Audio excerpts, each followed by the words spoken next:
ओम नमः शिवाय।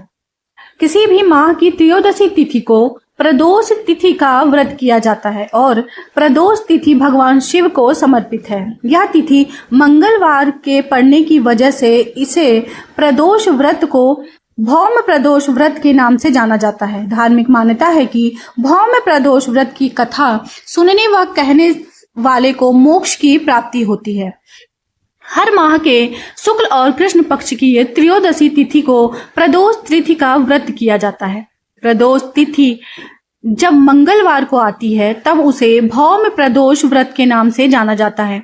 भौम प्रदोष व्रत में कथा सुनना व कहना बहुत पुण्यदायी माना जाता है और इस कथा से पूजा भी पूरी होती है। मान्यता है कि भौम प्रदोष व्रत की कथा सुनने व कहने से देवों के देव महादेव का आशीर्वाद प्राप्त होता है और आर्थिक परेशानियों से मुक्ति मिलती है। आइए जानते हैं भौम प्रदोष व्रत कथा के बारे में।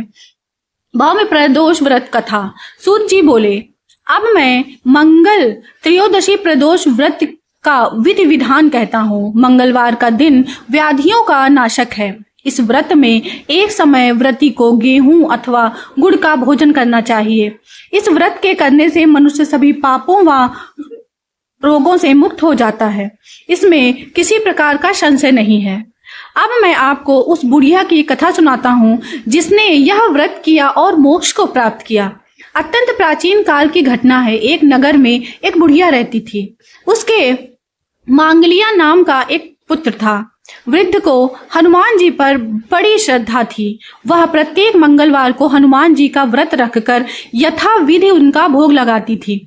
इसके अलावा मंगलवार को ना तो वह घर लीपती थी और ना ही मिट्टी खोदती थी। इस प्रकार से व्रत करते हुए जब उसे काफी दिन बीत गए तो हनुमान जी ने सोचा, चलो आज इस वृद्ध की श्रद्धा की परीक्षा लेते हैं। वे साधु का वेश बनाकर उसके द्वार पर जा पहुंचे और पुकारा, कोई हनुमान का भक्त हो जो हमारी इच्छा पूरी करे। वृद्ध ने यह बात सुनी तो वह बाहर आई और महाराज क्या आज्ञा है ऐसा बोला। साधु वेशधारी हनुमान जी बोले, मैं बहुत भूखा हूँ, भोजन करूंगा तो थोड़ी सी जमीन लीप दे। वृद्धा बहुत दुविधा में पड़ गई। अंत में हाथ जोड़कर प्रार्थना की, हे महाराज, लीपने और मिट्टी खोदने के अतिरिक्त आप जो काम कहें वह मैं करने के लिए तैयार हूँ। साधु ने 3 बार परीक्षा करने के बाद कहा, तू अपने बेटे को बुला, मैं उसे औंधा लिटाकर उसकी पीठ पर आग जलाकर भोजन बनाऊंगा।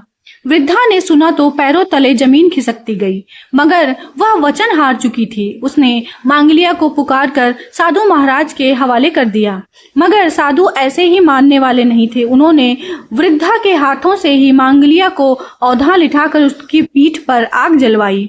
आग जलाकर दुखी मन से वृद्धा अपने घर के अंदर जा घुसी।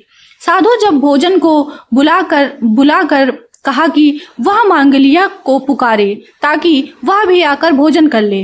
वृद्धा में आंसू भर कर कहने लगी, अब उसका नाम लेकर मेरे हृदय को और न दुखाओ। लेकिन साधु महाराज ना माने। वृद्धा को भोजन के लिए मांगलिया को पुकारने को कहा।